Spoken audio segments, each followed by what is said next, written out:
ఒకప్పుడు ప్రపంచంలో అత్యంత సంపన్న దేశమైనటువంటి బ్రిటన్ రాను రాను దిగజారిపోతుంది. ఆర్థికంగా ప్రస్తుతం 5వ స్థానానికి పడిపోయింది. అమెరికా తర్వాత ఇప్పుడు చైనా నెంబర్ 2 స్థానంలో ఉంది. నెంబర్ 1 కోసం ప్రయత్నాలు కూడా చేస్తుంది. ఇదిలా ఉంటే ఆసియా దేశమైనటువంటి చైనా ఇప్పుడు యూరోపియన్ యూనియన్ దేశమైనటువంటి బ్రిటన్ కు డెడ్ లైన్ విధించింది. ఇది ప్రస్తుతం ప్రపంచవ్యాప్తంగా చర్చనీయాంశంగా మారింది. ఈ నెల 10 నాటికి లండన్లోని రాయల్ మింట్ కోర్టును తమకు మెగా ఎంబసీ కోసం కేటాయించాలని బ్రిటన్ పైన చైనా ఒత్తిడి తెస్తుంది. ఈ డెడ్ లైన్ వరకు కేటాయించుకుంటే తీవ్ర పరిణామాలు ఎదుర్కొంటారని కూడా హెచ్చరించింది. ఈ భవనం యూకే ఇంటెలిజెన్స్ నెట్వర్క్ కు సమీపంలో ఉండడం వివాదానికి కారణమవుతుంది. బ్రిటన్ కు చైనా డెడ్ లైన్, చైనాకు బ్రిటన్ దాసోహం. ఎందుకు ఎవరు అమ్ముడుపోయారు? MI5 MI6 రిపోర్ట్లు, బీజింగ్ లో యూకే రిక్వెస్ట్, రాజును పక్కన పెట్టే ప్రయత్నం.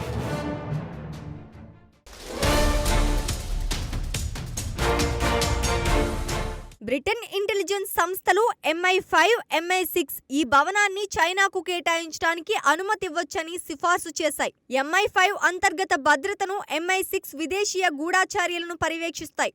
అయితే చైనా లింక్డ్ఇన్ వంటి ప్లాట్ఫామ్ల ద్వారా బ్రిటన్ పౌరులను రిక్రూట్ చేస్తోందని MI5 హెచ్చరించింది. ఈ ఎంబసీ నిర్మాణంలో బుల్లెట్ ప్రూఫ్ ఫీచర్లు, భవనం కింద అండర్ గ్రౌండ్ కేబుల్స్ ఉండటం యూకే కమ్యూనికేషన్ నెట్వర్క్ ముప్పుగా మారవచ్చని నిపుణులు ఆందోళన వ్యక్తం చేస్తున్నారు. లేబర్ పార్టీ అధికారంలోకి రావడానికి చైనా నిధులు అందించిందా అనేటువంటి ప్రశ్నలు విపక్ష నేతలు లేవనెత్తుతున్నారు. ప్రధానమంత్రి కీర్ స్మార్టన్ తో పాటుగా హౌస్ ఆఫ్ కామర్స్ సభ్యులు చైనా నుంచి డబ్బులు తీసుకున్నారా అనేటువంటి అనుమానాలు కూడా వ్యక్తమవుతున్నాయి. కన్జర్వేటివ్ పార్టీ నాయకురాలు ప్రీతి పటేల్ ఈ మెగా ఎంబసీని బ్రిటన్ ఆత్మహత్యలా అంటూ వ్యతిరేకిస్తున్నారు. యాక్టివిస్టులు కూడా భద్రతా కారణాలతో వ్యతిరేకతను చూపుతున్నారు.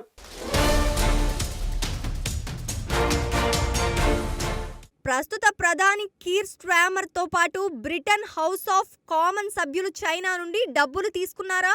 అసలు బ్రిటన్లో లేబర్ పార్టీ అధికారంలోకి రావడానికి చైనా అక్రమ మార్గాలలో నిధులు ఇచ్చిందా? లేకపోతే బెదిరించే స్థాయిలో ఎందుకుంటుంది చైనా? చైనా తాను ఎవరెవరికి ఎంత డబ్బు ఇచ్చానో బయట పెడితే బ్రిటన్లో లేబర్ పార్టీ నామరూపాలు లేకుండా పోతుందా?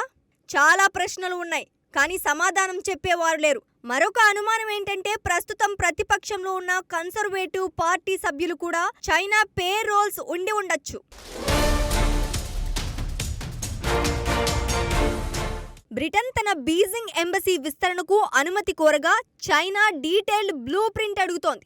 అదే సమయంలో చైనా తన లండన్ ఎంబసీ నిర్మాణ డీటెయిల్స్ ఇవ్వటానికి నిరాకరిస్తోంది. ఈ డబుల్ స్టాండర్డ్ యూకేలో చర్చనీయాంశంగా మారింది. MI5 రిపోర్ట్ ప్రకారం చైనా హెడ్ హంటర్స్ ద్వారా హౌస్ ఆఫ్ కామన్ సిబ్బందిని లక్ష్యంగా చేసుకుంటోంది. కీర్ స్టార్మర్ 2026 ఫిబ్రవరిలో చైనా పర్యటనకు వెళ్లనున్నారు. ట్రంప్, జీ జిన్పింగ్ మధ్య సోయా బీన్స్ ఒప్పందం, టారిఫ్ తగ్గింపు నేపథ్యంలో చైనా ధైర్యం పెరిగినట్లు కనిపిస్తోంది. యూకేలో BBC టీవీ లైసెన్స్ రద్దు చర్చలు, రాజు పాత్రపై ప్రశ్నలు కూడా ఈ సందర్భంతో ముడిపడి ఉన్నాయి. ఈ పరిణామాలు యూరోపియన్ యూనియన్తో ఐర్లాండ్ సంబంధాలపై కూడా ప్రభావం చూపొచ్చు.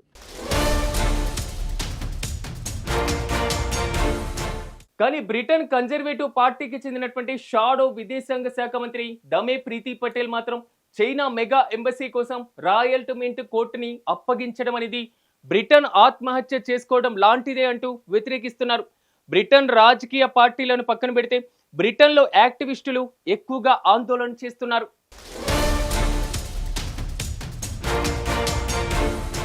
బ్రిటన్ రాజుని పక్కన పెట్టే ప్రయత్నం వెనుక కమ్యూనిస్ట్ చైనా హస్తం ఉంది.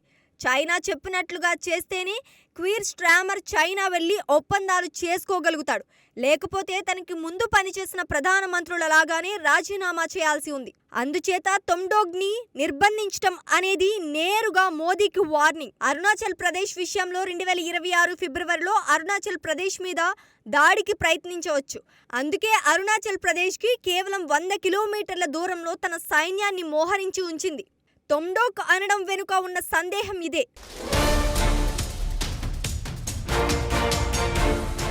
అయితే MI5 బ్రిటన్ అంతర్గత ఇంటెలిజెన్స్ నవంబర్ 18న ఒక రిపోర్ట్ ఇస్తూ చైనా బ్రిటన్ పౌరులని తన ఇంటెలిజెన్స్ కోసం రిక్రూట్ చేసుకుంటుంది అని హోమ్ సెక్రటరీకి తెలిపింది.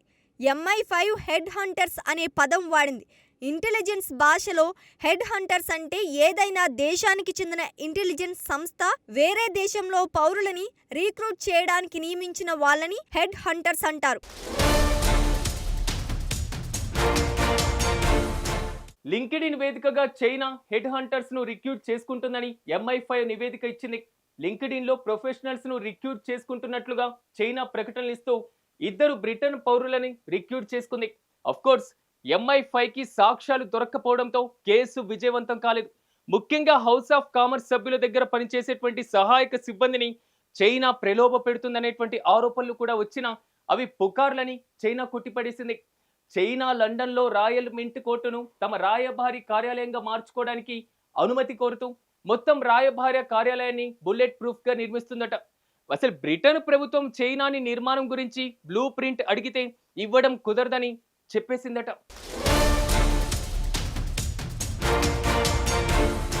అదే బ్రిటన్ ప్రభుత్వం బీజింగ్లో తమ రాయబార కార్యాలయం విస్తరణ చేయటానికి అనుమతి కోరగా అడ్డుకుంటుంది. విస్తరణ ఎందుకో సరైన కారణం చెప్తే పరిశీలించి తమకి ఆమోదయోగ్యంగా ఉంటేనే అనుమతి ఇస్తానని అంటుంది.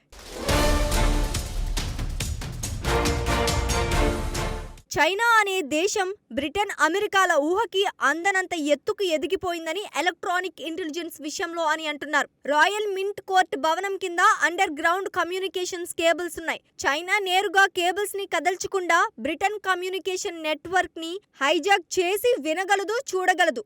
ఇది బ్రిటన్ దేశ రక్షణకి విఘాతం కలిగించే చర్య అవుతోంది. బ్రిటన్ కనుక మెగా ఎంబసీకి అనుమతి ఇస్తే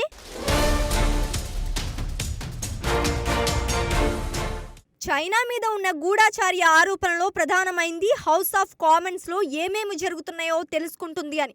ఇప్పటికే చైనా నుండి దిగుమతి చేసుకున్న ఇండస్ట్రియల్ కీలక ప్రదేశాల్లో ఇన్స్టాల్ చేసిన CCTV, ఇతర సెన్సర్లను తీసివేసి స్వంతంగా తయారు చేసుకున్న వాటినే వాడుతున్నది. కానీ వాటి లోపల వాడే ఇంటిగ్రేటెడ్ చిప్స్ చైనాలో తయారైనవే కావడం విశేషం.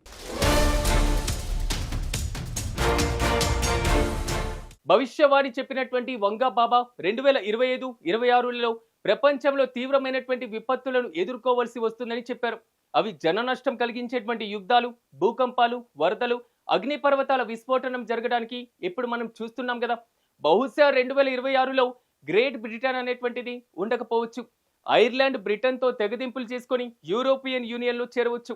అరుణాచల్ ప్రదేశ్ విషయంలో భారత్ చైనా మధ్య మళ్ళీ ఘర్షణ తప్పకపోవచ్చు. చైనాకి అమెరికా సహకరిస్తుంది అనడంలో సందేహం లేదు. అరుణాచల్ ప్రదేశ్ విషయంలో భారత్ చైనాల మధ్య మళ్ళీ ఘర్షణ తప్పకపోవచ్చు. చైనాకి అమెరికా సహకరిస్తుంది అనడంలో సందేహాలకి తావే లేదు.